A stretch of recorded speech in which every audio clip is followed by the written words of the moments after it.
Hey, this is Appetizr. Basically, what we do in a nutshell is take an RSS feed from any verified publication. We then transfer that RSS feed into our web service. Our web service then pretty much downloads all the content and all the pictures, resizes pictures if necessary to fit inside of a container, and then repurposes that into a blog that can easily be shared content, saved for offline use, and handle multiple Twitter or Facebook accounts. So first thing we do is let's dive into the app. The logo is pulled from a UI form which is currently being made that will, again, this will launch September 7th. All the coding will be done. So here you have latest stories. They can go down here, basically load more articles.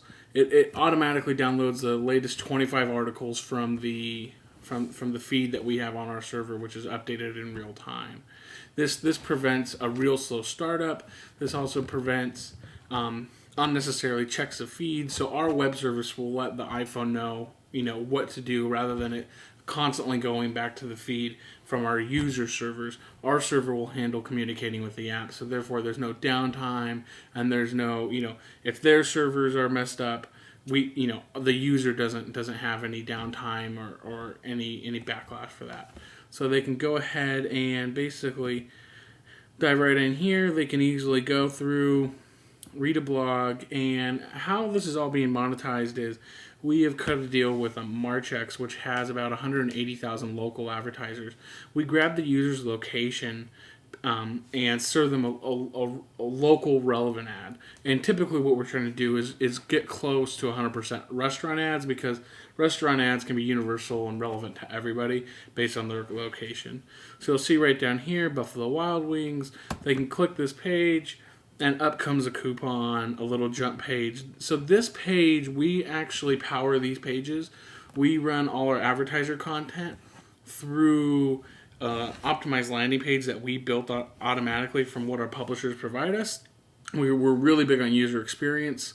So what happens is they simply give us the content, name, address, phone number, brief description, and the coupon that they want to share with the customer.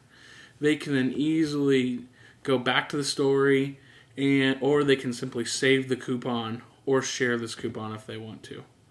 If they want to share this coupon, this will automatically be preloaded with the actual title of the coupon, a bit.ly URL to the live landing page, so they can share it with other people.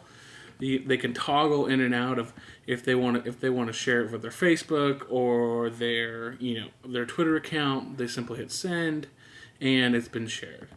They can then go back to the story and then back to the homepage. If they want, they can save the article too. Okay, so now that we go back, we can actually take a look at popular stories. Popular stories are based upon how many people have been sharing these stories on Twitter. We automatically have a service that runs. It runs Twitter alerts for the article names, runs Twitter alerts for the URLs, and basically we compile that onto our server and share popular stories. So whether or not it's been shared on the app or not, we actually know what's the hottest stories based on Twitter, based on the information we're being provided by the feed, which is the URL and the article name. And they can go ahead and hit here. They always have a reload button at the top. They can hit save, so you see the save stories here. We just saved a story. As you saw on the previous screen, they can go back. These are all saved for later use if they want to read it on airplane. The latest stories are always saved in the database. And we always automatically save the last load of 25 stories. So in case you're going on an airplane, open your app real quick, it automatically saves the latest 25 so that you can quickly get over.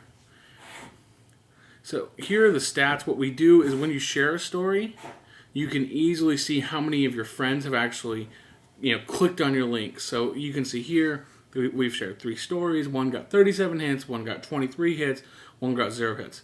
What we haven't built yet is a pop-up window that explains this section. We're working on the content to easily explain that.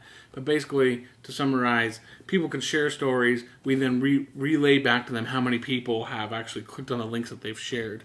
So 37, 23, and 0.